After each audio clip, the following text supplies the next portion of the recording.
तुमच्या अगदी म्हणजे अगदी जवळच्या व्यक्तीशी मला ओळख करून द्यायची आणि एकदम तुमच्या जवळच्या व्यक्तीबरोबर आज मुलाखत आहे. आता जवळचे व्यक्ती कुणाला म्हणतात? जे आपल्या सुखदुःखात सामील असते. तुम्ही जे व्हिडिओ बघताय, आजपर्यंत जेवढे तुम्ही व्हिडिओ बघितला आहात त्या सगळ्या व्हिडिओमध्ये सुरुवातीला जे गाणं लागतंय ते गाणं ज्यांनी गायलं आहे ते अमोल बुचडे कोल्हापूर, संगीत सम्राट अमोल बुचडे कोल्हापूर हे आता आपल्याबरोबर आहेत आणि त्यांची मुलाखत आपण घेणार आहोत. नमस्कार, मी संगीत सम्राट अमोल बुचडे, राऊ सरांचा शिष्य म्हणला तर हरकत नाही. मामा मी शरण आलो तुझ्या पाया.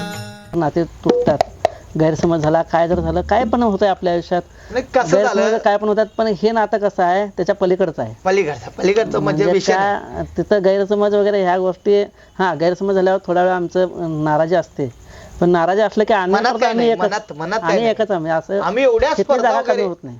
सर होते गगनबावड्यात, तिथे शिक्षक होते.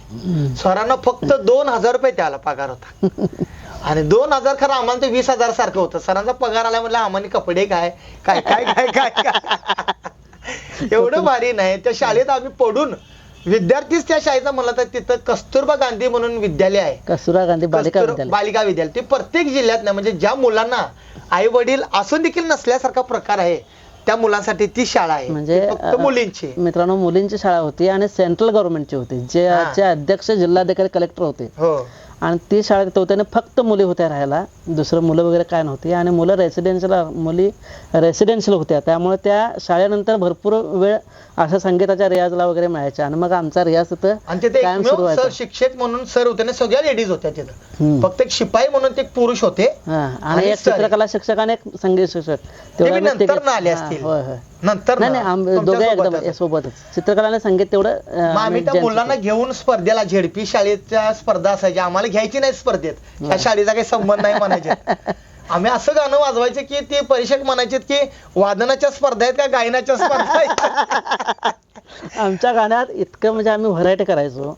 म्हणजे गाण्याची चाल तर चांगली असे, एक चाल मूळ असली तर त्या चालीमध्ये अनेक काय म्हणजे सुरावटी बसवणार आम्ही, म्हणजे मधले पीस बसवणार, सुरावटी पीस तरी असले बसवणार, नोटेशन ते सगळं बसवणार आणि त्याबरोबर वाद्य सुद्धा लई वापरणार. वाद्य एवढे की समोरची स्पर्धा घाबरायची. म्हणायचं काय, हे वाद्य काम आहे का गाणं काम, त्यांना पटायचं नाही हे सगळं, कारण त्या भागात तसं ते एवढं कोण त्यावेळेला नव्हतं. त्यावेळेला गगनबावडा पूर्ण कळ्यापासून ते गगनबावड्यापर्यंत संगीत प्रत्येक शाळेत आम्ही काम केलं राऊ सरांनी आम्ही. पण तिथं संगीत माहिती नव्हतं, पण आज तिथं एवढी कलाकार आहेत, एवढी संगीत त्या लोकांना तिथं आवडतंय बरेचसेच. पण ह्यात विषय काय, आम्ही असलो भारी तिथं सादरीकरण करायचं, लोकांना वाटायचं की आता ह्यांचाच नंबर आहे, पण आमचा काय नंबर कधी आला नाही. आमचा काय नंबर यायचा नाही. खूप मजा, असं वाटायचं की आता नंबर आमचा. लोक उठून जायचे, दुसरं स्पर्धक उठून जाय, काय नाही त्या शाळेचा नंबर पहिला. खरं आमचा काय नंबर कधी आला बघूनच, खरं म्हणजे मित्रांनो, आमचं बघून बरेच जणांनी पेटी वाजवायत नाही, तर तिथं अशीच मुलं गात होती, वाद्य वगैरे नसायचे, नुसतं मुलं तशीच गात होते. मग राऊ सरांमुळं ते आमचं बघून मग तिथं हार्मोनियम वापरायला लागलेत. मग तिथं ते वाद्य वृंद पण चालू केलं राऊ सरांनी. राऊ सरांनी क्लासेस घेतले तिथं. मग गगनबावड्याचा महागायक म्हणून स्पर्धा सुद्धा घेतली, त्यामध्ये तिथल्या मुलांना राज्यस्तरापर्यंत संगीतमध्ये, नृत्यामध्ये, वादनामध्ये बक्षिसे मिळवली आम्ही. म्हणजे राज्यात पहिला नंबर काढला, वादनामध्ये, गायनामध्ये आणि चित्रकलेमध्ये, ह्या सगळ्या फील्डमध्ये त्यांना राज्यात पहिला नंबर आणला. सरांनी तिथल्या मुलींना नाही तबला वाजवायला शिकवलेलं, ढोलकी वाजवायला शिकवलेलं. त्या मुली इतक्या भारी, त्या नंदिनी वगैरे आज देखील त्या मुली विसरू शकत नाही.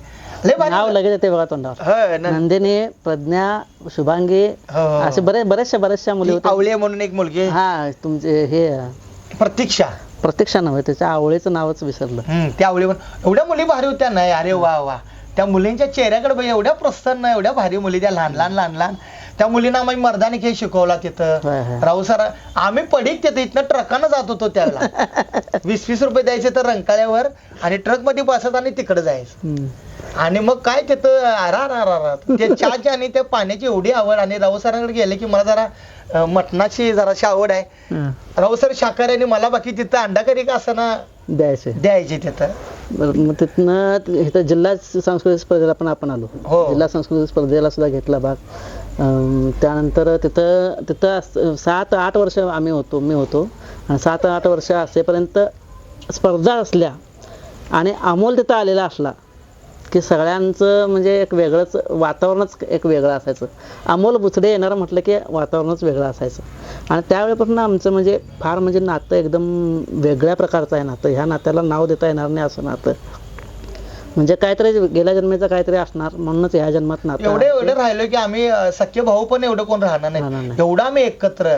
तुम्हाला किस्सा सांगतो, पटणार पण नाही, राऊत सरांच्या पण लक्षात आहे का नाही मला माहिती नाही. मी खूप राऊत सरांवर जीव लावतो, खूप भारी माणूस आहे पहिल्यापासूनच. तर राऊत सरांचं लग्न होतं गडिंग्लज मध्ये, आम्ही इथून गेलेलो. तर लग्नात नवरा बायको एका ताटात जेवतात, पण आम्ही दोघं एका ताटात शेवटी पंक्तीला जेवत होतो एका ताटात. तुम्हाला आठवते का नाही माहित नाही. सगळी जेवून झाली, सगळी जेवून इकडे तिकडे गेले, आम्ही दोघंच जेवायचं राहिले. राऊत सरांनी आम्ही खूप राऊत सरांबरोबर एवढं जवळचं नातं आहे की नाही. राऊत सरांबद्दल बाळूमामाला स्मरून सांगतो की अंगावरची नस राऊत सरांमुळं माझी आहे. त्याने मला संगीतातलं बरंचसं ज्ञान दिलंय. आम्हाला असं करा ते करा, मला एवढं शिकवलं आणि पेटीच्या परीक्षेला मला तिथंपर्यंत घेऊन गेले. ह्याला गांधर्व महाविद्यालयामध्ये आमच्या तर कोल्हापुरातच देवल क्लबला. पण मी त्यावेळेला दिली नाही, तर आज पण मी विशारद झालो असतो. माझी सगळी तयारी करून घेतली, आज पण विशारद झाली असती. विशेष म्हणजे इथं कोल्हापूर झाल्यानंतर बघा, कोल्हापूर झाल्यानंतर एवढे सगळे मला त्यावेळी वाटायचं काय म्हणजे त्या दरम्यानच वाटायचं काय आम्ही अजून सुद्धा असते. कोल्हापूर झाल्यानंतर अमोल, कोल्हापूर झाल्यानंतर अमोल, कोल्हापूर झाल्यानंतर अमोल.